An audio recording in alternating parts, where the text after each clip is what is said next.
आता म्हणलं ठीक आहे तुमचं नाव काय, तर तो म्हणला ऋषी कपूर. साधारणतः आता अंगावर कपडे आहेत म्हणून माणूस, बाकी त्याच्यात काहीच नव्हतं वेगळं असं. तर तो आला आणि तो जो भारावून गेला आणि त्याने जो मला असा शेकहँड केला, म्हणजे माझी त्वचा बिचा त्यांनी फार चुरगळून टाकली. पण आता काय बोलते हसऱ्याच्या वगैरे असं करून ते घ्यावं लागलं सगळं. आणि मग झालं आता तू सोड बुवा हात. पण नाही ते तुम्ही दिसलात वगैरे वगैरे, सही पाहिजे होती तुमची. मग त्यांनी वही बी काढली, तो म्हणला सही करा. मग आता म्हणलं ठीक आहे तुमचं नाव काय, तर तो म्हणला ऋषी कपूर.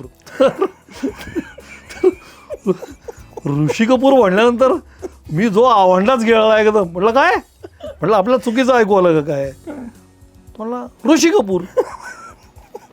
म्हटलं आता काय ठीक आहे बाबा, ऋषी कपूर तर ऋषी, असं कसं विचार तू कशात ऋषी कपूर वगैरे वगैरे.